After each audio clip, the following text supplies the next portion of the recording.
Allez, dans une découverte. Et là, nous avons commis une petite révision.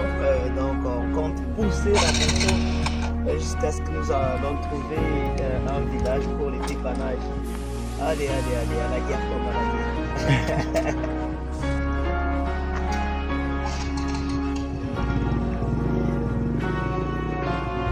Nous faisons la continuité de nos recherches et en plein brousse, on parle cette fois-là de la déforestation.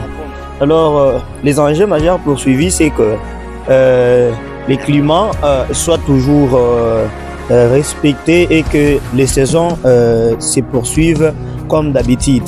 Et là, toujours avec les représentants de la communauté, il va nous expliquer le pourquoi le peuple recourt à la coupe d'arbres et voir aussi les conséquences majeures et les résultats positifs qu'engendre cette activité. Voilà pourquoi nous allons essayer un peu d'analyser de près avec les représentants. On ne sait pas si vous pouvez vraiment nous expliquer devant ici ces fours, qu'est-ce qui se passe réellement? Justement, c'est le lieu de production. Les activités principales, nous avons la production de la braise. Et la production de la braise se passe par la déforestation. Donc on coupe les arbres en quantité. Et ça demande du temps. Et après quoi, on chauffe les fours. Après avoir chauffé le four comme vous le voyez, il y a des sacs. Les clients viennent maintenant s'approvisionner en braise. Vous savez, nous sommes à une vingtaine de kilomètres de Likasi. Or, le centre est surpeuplé. Donc, malgré que les gens produisent, mais il y a toujours encore une insuffisance. D'où la population se donne grandement. Il y a ceux-là qui quittent la ville, ils viennent travailler dans des brousses. Rien que pour la production de la braise. Et il y a d'autres bien encore qui sont autochtones. Ils sont sur place. C'est devenu une activité principale. Puisque dans le temps jadis, c'était l'agriculture et l'élevage. Mais vu les difficultés que les gens surmontent et rencontrent maintenant par rapport à la situation climatique, dans le temps on avait la pluie, c'était vers début septembre. Mais voyez qu'aujourd'hui, il faut attendre le mois de décembre pour qu'il y ait maintenant une pluie abondante. Et cette pluie-là ne serait-ce d'une courte durée, très éphémère. C'est ce qui fait qu'il y a des conséquences néfastes. Au moment où on coupe les arbres, la saison s'y change. Les pluies deviennent en tout cas moindres. Maintenant, comment arriver à une bonne production dans le terme de l'agriculture? Il faut maintenant recourir à des semences à court terme aussi. Or là, il faut maintenant des moyens. Puisque traditionnellement, on utilisait toujours la semence traditionnelle. La semence qu'auraient laissé nos grands-pères. Et en principe, c'est le maïs jaune. Mais pour ce faire, avec un climat qui devient pareil, transformé par le déboisement, les pluies deviennent rares. Là, il faut maintenant recourir à la semence sélectionnée. Voilà, c'est à peu près ça. Merci beaucoup. Vous avez parlé d'une coupe d'arbres abondante. Et qu'est-ce qui fait à ce que la coupe d'arbres soit excessive? Est-ce c'est le coût lié à la demande des charbons de bois ou c'est une activité lucrative qui répond au social des travailleurs? Ipso facto, c'est-à-dire il y a une demande et par après il y a encore le social qui pose problème, puisqu'au moment où la production agricole est devenue médiocre, maintenant qu'est-ce que l'homme doit faire pour retrouver son quotidien? Il doit tout près se lancer à la coupe d'arbres, puisqu'il n'y a pas d'autres activités. En principe, c'est ça. Et l'homme, comme vous l'avez entendu de vous-même, l'homme vit. Pourquoi il n'y a pas d'autres activités lucratives qui peuvent facilement rémunérer les aborigènes? Par conséquent, ils sont obligés de recourir à la coupe d'arbres. Et question pour vous de nous éclairer maintenant par rapport au maintien du climat et au changement climatique par rapport à cette activité, comme vous l'avez dit. Il y a une période maintenant transitoire de 3 mois, au lieu que ça soit au mois de septembre, c'est maintenant le mois de décembre. Quelle vision et comment répondre vraiment à cette difficulté que vit la population? En fait, la population n'est pas du tout informée par rapport aux conséquences, puisqu'elle ne voit que le présent. Mais or, pour qu'il y ait une solution palliative, on coupe, mais il faudrait qu'il y ait une politique aussi du reboisement. Là où on coupe, on reboise. Là où on coupe, on reboise. Ça devait être compensatoire afin d'équilibrer, de garder le climat traditionnel. Mais quand on coupe et qu'il n'y a pas de reboisement, là nous tendons toujours au pire. Et je pense que vous êtes parmi les gens qui exercent des activités ici. Vous avez déjà une idée sur les conséquences qu'engendre la coupe d'arbres. Et comment pensez-vous pour pallier, quand vous avez parlé de l'activité palliative, comment pallier à cette... J'ai songé à des formations, puisque il est dit que nul n'est censé ignorer la vie. Il faut tout d'abord que la population soit informée, qu'elle sache, oui c'est bien ce qu'elle fait, mais au fil du temps ça pourrait produire quoi? Il y a des zones qui étaient proches de la ville, mais aujourd'hui, il n'y a absolument pas d'arbres. Or, les arbres nous aident à beaucoup de choses. Ça nous protège même contre les épidémies. Tout à fait. Pas seulement les pluies, mais les épidémies aussi. Puisque les arbres en consomment. Et la végétation, comme vous venez de le dire, et par rapport aussi au fonctionnement du physique de l'homme, je crois la végétation joue aussi un rôle important. Sur la santé de l'homme. Sur la santé de l'homme. Là, vous avez totalement raison. L'aspect respiratoire, tout ça. Respiratoire, ça a un impact très sérieux. Il faudrait que la population soit maintenant informée. Il faudrait qu'elle soit informée. Au moment où elle déboise, 10, 20, 30 ans après, la génération future, qu'est-ce qu'il pourrait maintenant utiliser comme unité de production si on gardait toujours la même activité de produire la presse? Et nos enfants, et nos petits-fils. Voilà.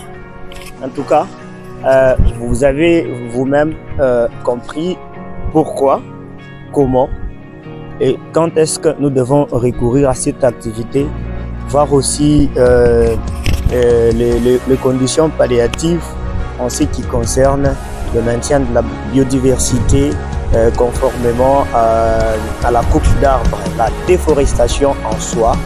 Et il faudrait une politique qui va faire à ce que, après déboisement, qui est reboisement, de sorte que les climats soient modérés, qu'il n'y ait pas vraiment de dérapage climatique, ce qui fera à ce que le bien-être d'individus ne soit pas au bon sens du terme.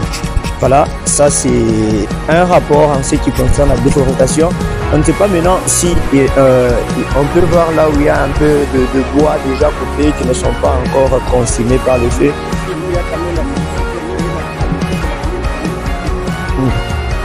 Une très très bonne qualité. Très très bonne qualité.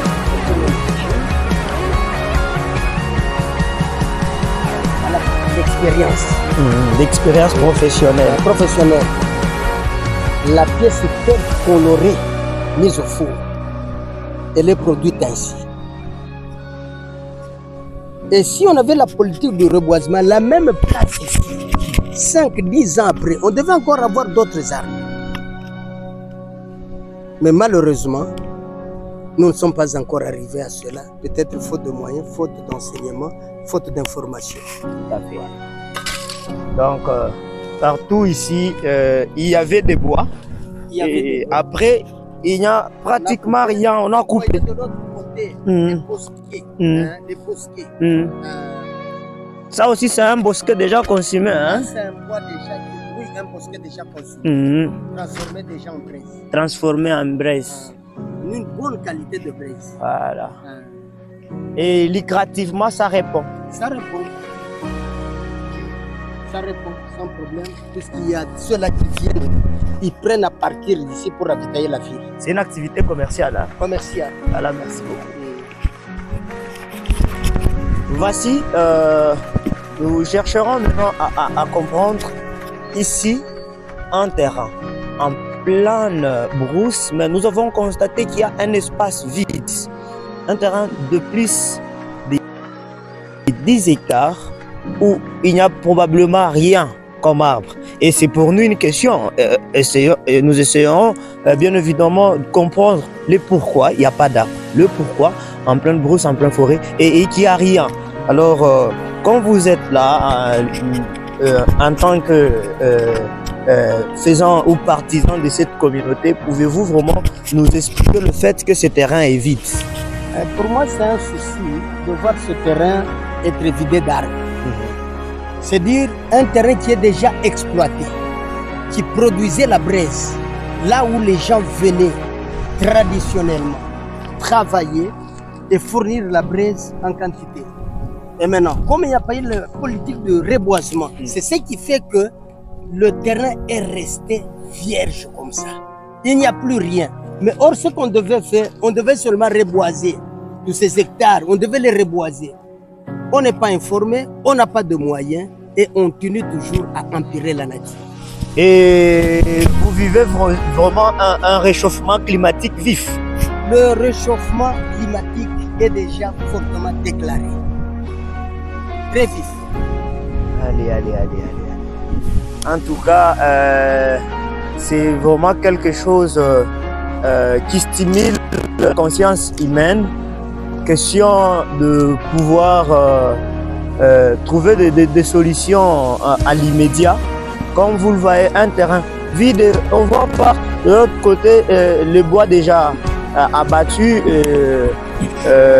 Bon, est-ce que les travailleurs, ceux qui font l'activité, comment ils le font? Alors nous allons essayer un peu de nous rapprocher de voir pourrait donner une situation très mauvaise au futur. Tel que vous voyez, la nature qui est en train d'être corrompue jour et nuit par la coupe des bois, ce qui fait que le climat devient méchant. C'est vraiment l'entorse au développement durable. L'entorse vraiment. Et bien que vous faites l'activité et l'évangile, songez aussi au stade de... Nous devons enseigner, nous prêchons l'évangile et nous nous occupons aussi de l'homme. Dans quel sens? Dans son social, là où l'activité principale telle que vous le voyez, rien que la coupe d'arbres. Nous sommes en train d'assassiner, d'empoisonner la nature. Et les conséquences climatiques retomberaient toujours sur l'homme. Là, nous devons rechercher à peu près des solutions qui pourraient, au fil du temps, arriver toujours à reboiser la nature qui est restée vierge comme le un terrain totalement vide. Totalement vide. On dirait un terrain massacré. Ça, la forêt est devenue accidentée à cause des activités que mènent les autochtones. Est-ce toujours les autochtones qui font des activités ou bien il y a aussi des opérateurs économiques? Les opérateurs économiques aussi viennent, ils utilisent la main d'œuvre locale pour produire, pour avoir un grand stock de braise et fournir à des entreprises situées de part et d'autre de la ville de Brest. Là vraiment c'est un four de... Un four de braise. Un four on est en train de travailler. On travaille déjà. On travaille déjà. Et ça produit des résultats, on a... Le résultat est certain.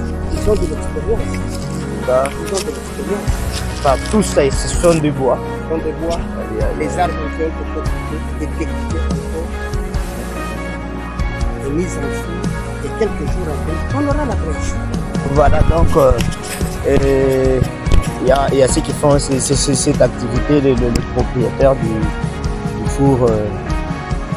Ils sont là, ils se ressourcent. Et ces ressources, d'ailleurs, c'est un instru. Il peut aussi expliquer qu'est-ce qui se passe, comment il travaille, comment il arrive à son objectif, comment est-ce qu'il fournit la braise niveau de la ville, tout ça, il a toutes les informations. Il est En tout cas, ici, je suis devant le responsable, l'artisan du four que vous voyez ici. Alors, il va essayer de nous expliquer un peu comment est-ce qu'il arrive à faire la coupe d'arbre. Est-ce qu'il a des machines ou bien il travaille avec des outils traditionnels. Comment il arrive, vous voyez, ce sont de bois de très gros bois, de bois très gros mains. Comment est-ce que... Bon, c'est vraiment volumineux. Bonjour monsieur, vous allez bien? Nous sommes dans une découverte. Merci de nous avoir reçus ici. Vous allez essayer de nous expliquer, de nous dire comment est-ce que vous faites arriver à faire cette activité. Vous voyez, de bois volumineux, nous cherchons comment dans le processus. Là, nous pouvons expliquer, c'est la recherche d'argent. Comme vous voyez ici au village, pour trouver à manger, ça devient difficile. C'est pour cela l'homme est obligé d'aller faire le déboisement afin de produire quoi? La braise. Et puis là, ce qu'on utilise comme outil, on utilise seulement les outils traditionnels. Plus précisément, c'est la hache seulement. Uniquement la hache. On utilise la hache juste pour couper des bois que vous voyez ici. Très volumineux comme ça, il n'y a que la hache. Il n'y a que la hache. Avec la force physique. Oui, avec la force physique. Mais il y a de ces gens-là qui ont des moyens. Ils utilisent ce qu'on appelle les tronçonneuses pour couper les bois. Mais comme on n'a pas assez de moyens, c'est pour cela qu'on utilise rien que la hache. Vous n'en avez pas, donc vous utilisez que la hache. On n'utilise rien que la hache. Et en termes maintenant des résultats, après vraiment, quel est le résultat que cette activité donne? Les résultats que cette activité donne, tout d'abord, c'est la façon de se nourrir. Ça nous fournit la braise. Après avoir la braise, on transporte ça d'ici vers Likassi, on fait la vente et après, on revient, on a l'argent. Donc Likassi, c'est les grands centres commerciaux. Oui, oui, là où nous sommes, nulle part on peut amener la braise à part Likassi. Et à une vingtaine de kilomètres. Oui, à une vingtaine de kilomètres, presque 25 kilomètres. 25 kilomètres. Et comment vous transportez ça? Il y a ceux-là qui utilisent des vélos. Il y a ceux-là aussi qui utilisent des motos comme machine, comme moyen de transport. Il n'y a que la moto et le vélo. Ah, ok, en tout cas, c'est une très bonne chose. Et je vois de l'autre côté, il y a des dames. Vous pouvez vraiment nous aussi. C'est votre femme ou bien c'est comment? Ah, on voit ici, vous travaillez seul ou bien il y a des gens qui vous tiennent compagnie? Oui, là nous travaillons uniquement avec la femme. Ok. Femme est là. En tout cas, c'est votre épouse. Alors, si je peux parler, je dirais que vous avez fait un choix excellent. C'est pas parce que je vais prendre votre femme, mais c'est juste des compliments. En tout cas, c'est une très bonne chose. Mama jambo yetu. Ndio kazi Mungu natumika huku. Mungu napata inaleta mafuta, inamisaidia kuishi. C'est une très bonne chose. Et vous pouvez parler de votre homme, mais je vois derrière nous, il y a aussi une dame. Oui, elle est de la famille. Ok. Ok.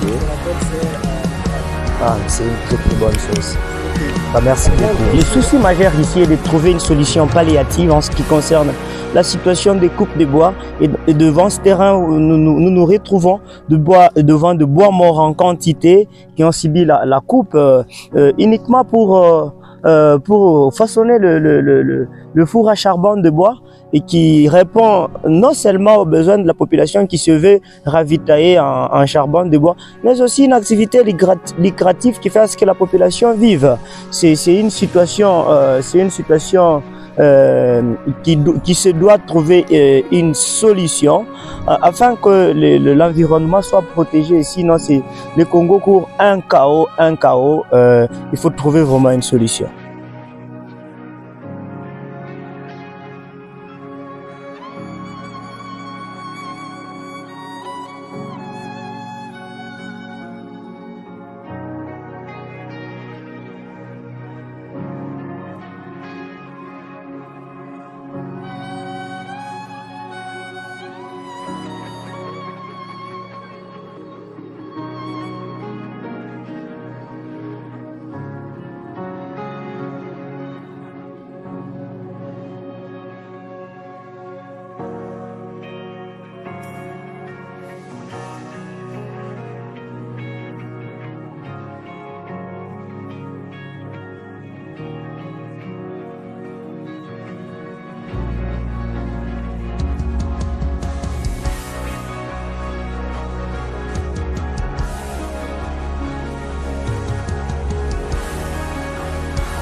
Cette fois-ci, nous allons essayer un peu de découvrir la communauté dans divers aspects en termes de l'environnement, l'anthropologie, la biodiversité, la déforestation, le reboisement.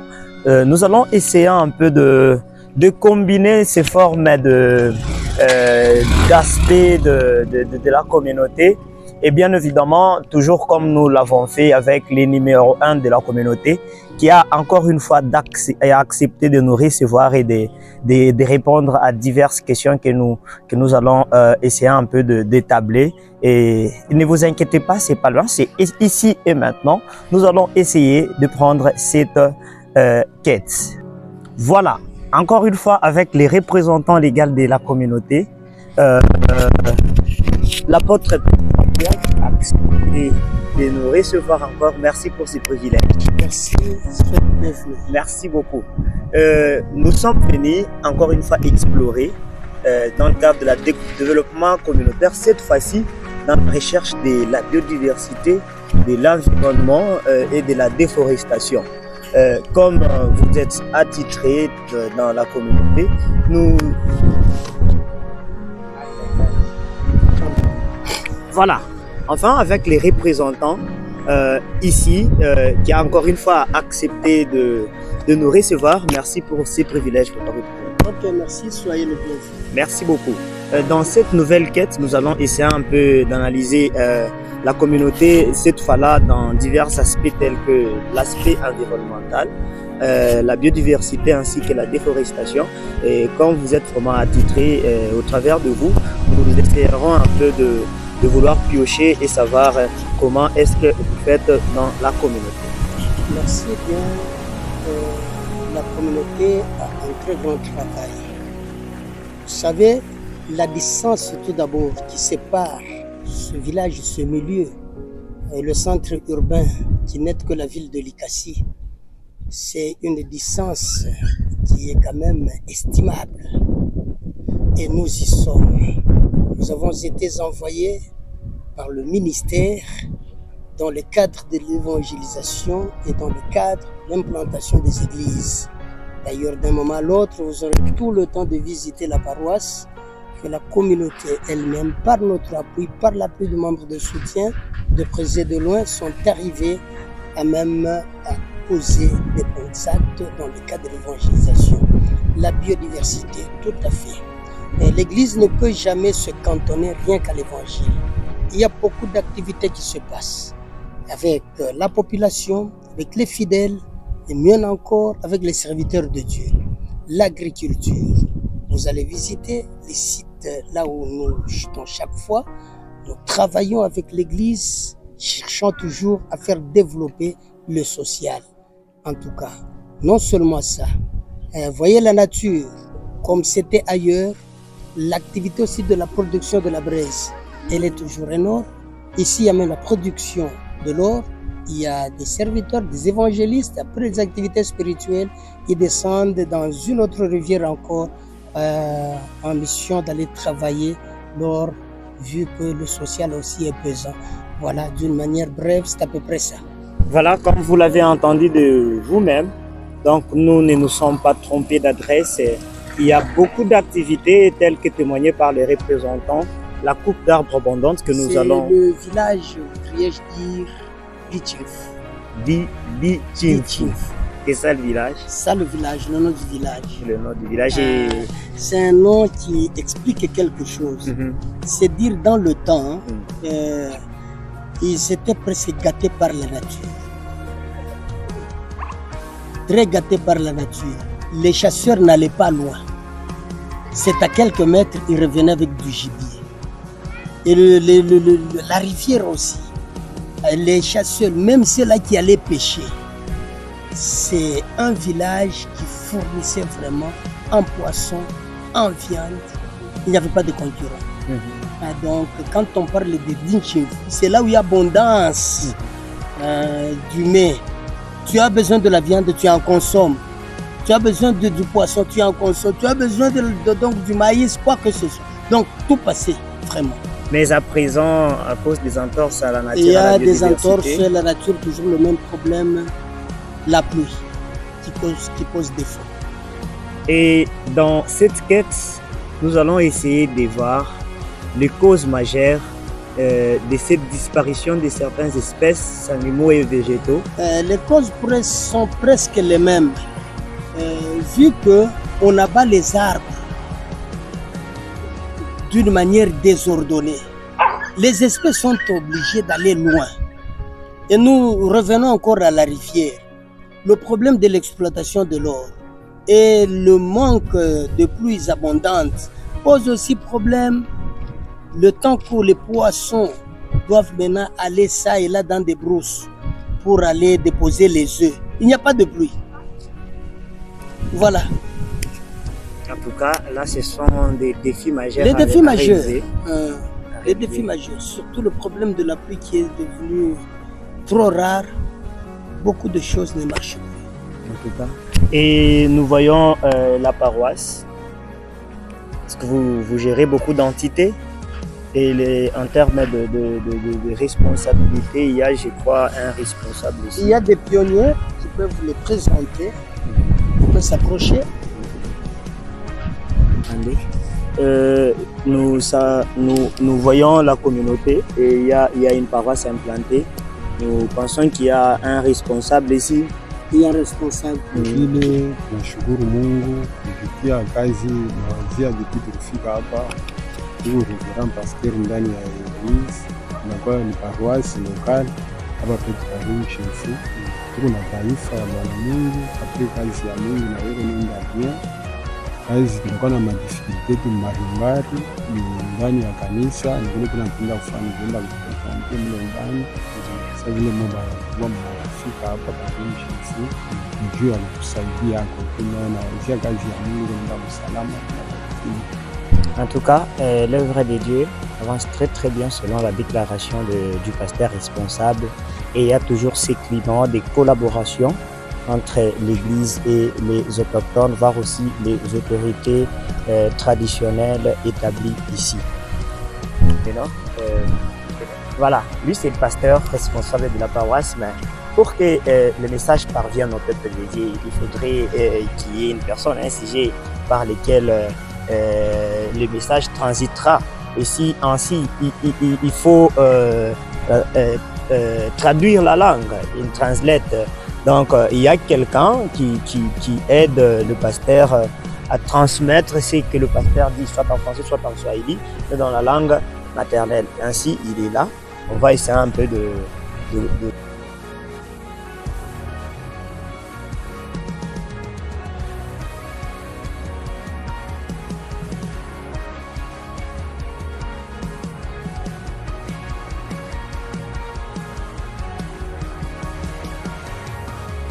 Presente hapa njo pa taifa ya Bwana Mungu juu ya kufuata mafundisho ya Mungu.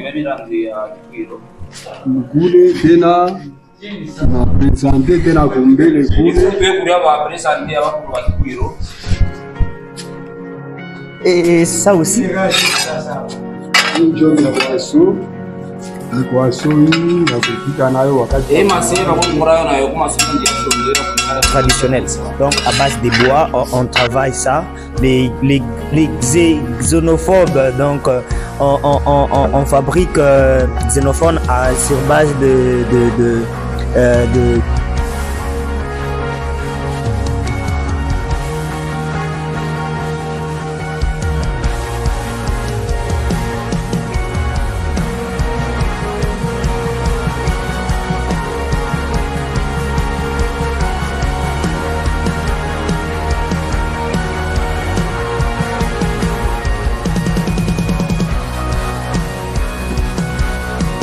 Voilà, là déjà c'est à l'intérieur de la petite maisonnette. Et on voit ici des trucs, apparemment c'est ça le lit. Un grabat. C'est un... Parce que c'est le village, c'est déjà 55 à 60 km de Ce sont des lits traditionnels. Des lits traditionnels qui servent chaque fois. C'est une délégation qui vient de la paroisse mère à Lekassi. Ils viennent ici. Bon, c'est l'œuvre de Dieu, hein, on n'en peut rien. malgré les situations critiques. Mais ce sont les grabats qui servent quand même pour des serviteurs de Dieu. Il y a les autres qui viennent depuis l'Ikassi. Ils viennent pour la cause de l'évangile. Et il y a des bois juste... Il y a des bois, il faut vérifier. Des bois, tout ça. Ok. Des bambous. Des bambous. Donc c'est un petit travail avec des bambous. Bien tissé. Et au-dessus, on y met une petite mousse là. Alors on peut très bien dormir là. Oui, très bien dormir. Ah, ok. Ici, il n'y a pas de panneau.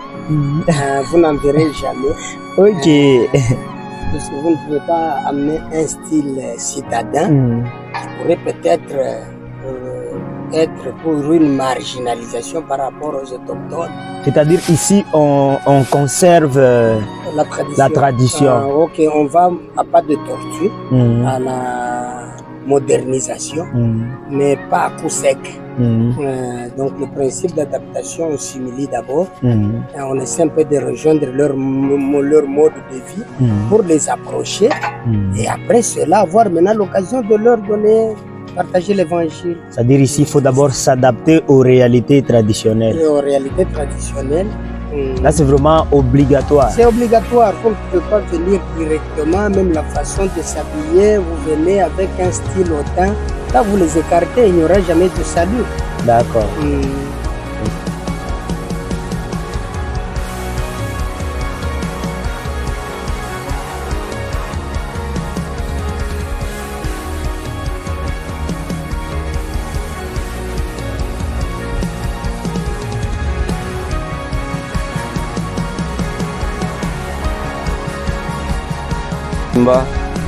Il y a les rats de roseaux, Bankanga, il y a des pentades, il y a des souris. Et en principe, c'est ça. Et maintenant, est-ce qu'il y a de ces animaux-là depuis qu'on a commencé?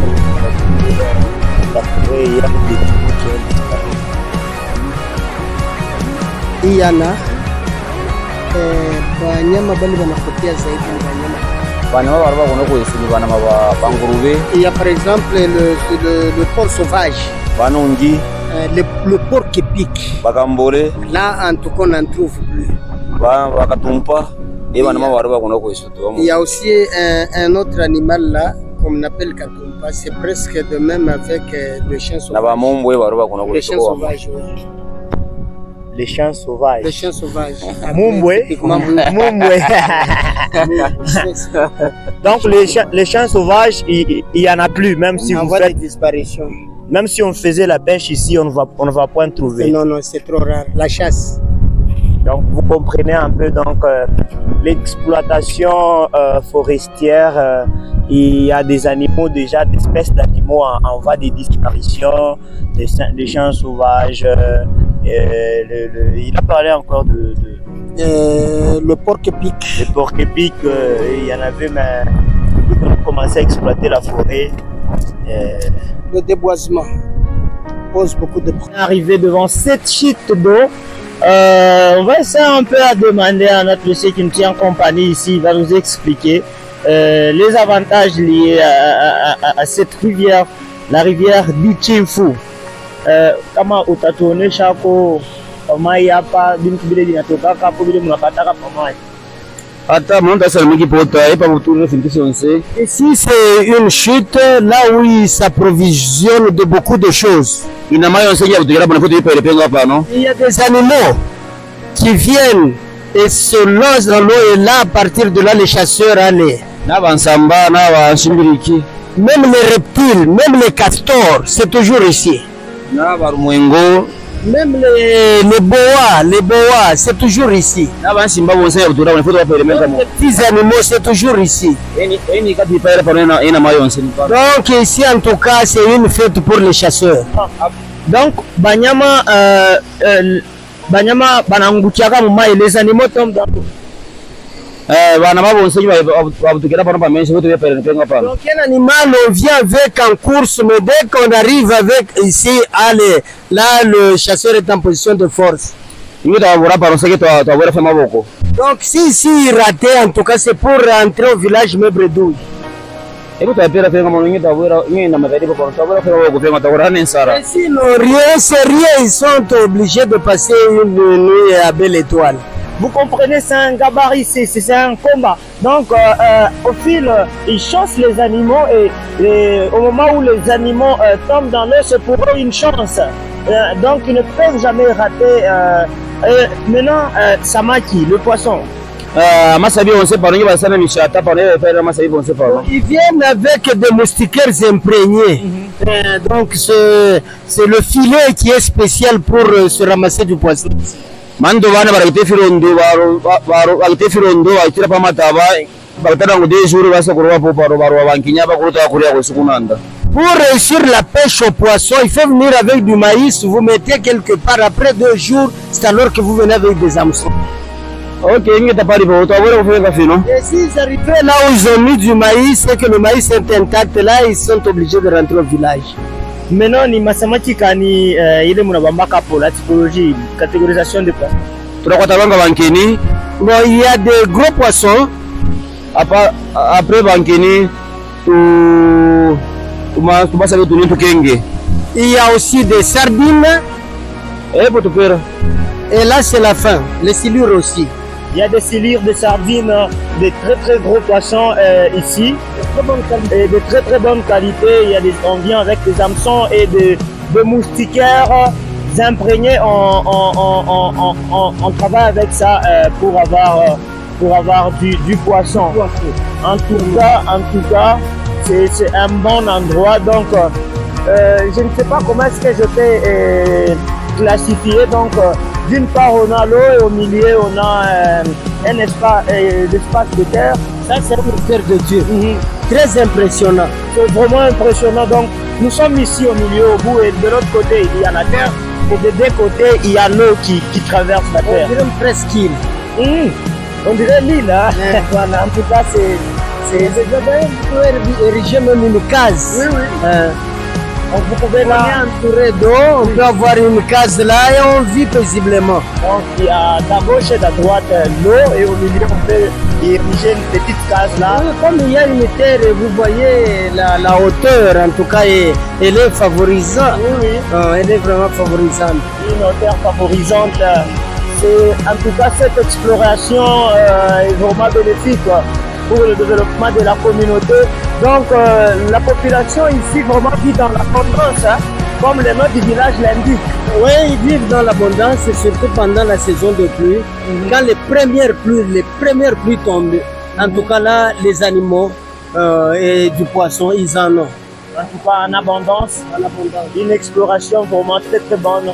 Et nous croyons.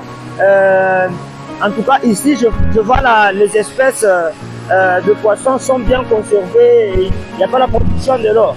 Non, ici, il n'y a pas la production de l'or. Au moins, si on avançait encore à une vingtaine de kilomètres. Là, il y a la Loufira.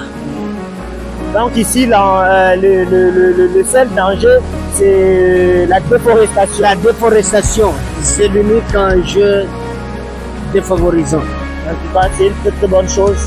Et merci, c'est par ici que nous allons mettre un terme à notre deuxième découverte. Ça a été pour nous un plaisir.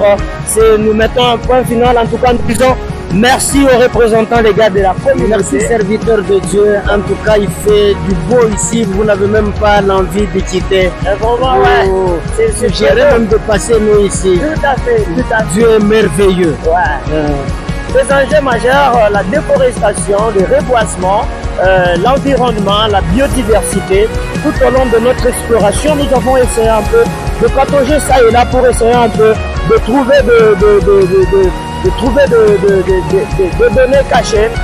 Comme il a été dit, creuser, fouiller, déchets, nous l'avons fait. Nous avons creusé jusqu'au fond de ce village pour trouver au moins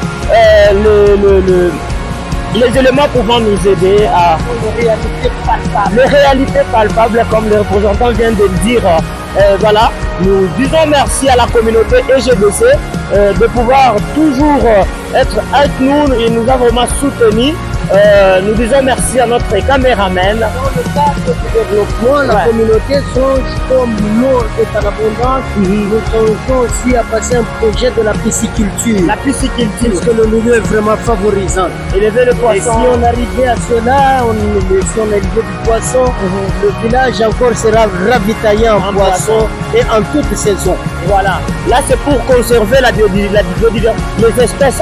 Si on a la pisciculture, le poisson, les espèces seront calmes ici. C'est une idée que nous avons, un projet, perspective d'avenir et on y arrivera. En tout cas, la solution est déjà donnée, juste question de matérialiser pour conserver les espèces de poissons. Songeons vraiment à la pisciculture pour essayer un peu de la réserve en poisson. Là, pour la réserve en animal, il va falloir vraiment un parc ici. Ça sera une très très bonne chose. En tout cas, merci et à la prochaine pour une autre découverte. Merci beaucoup. Et bon sacrifice. Merci.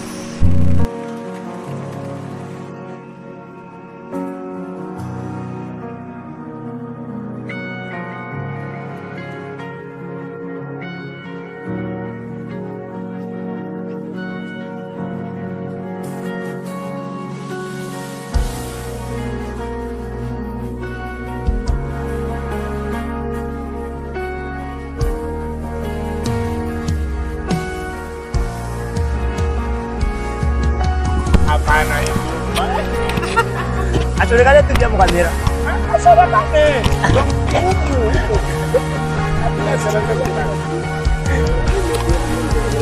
Voilà.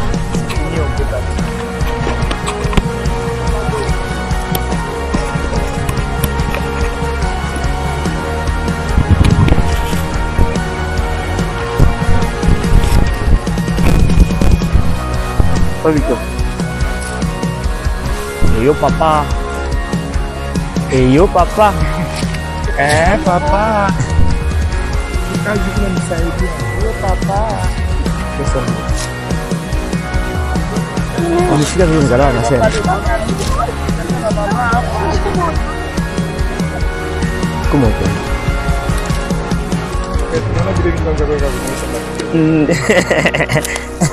Une rivière. Non, ne sera pas.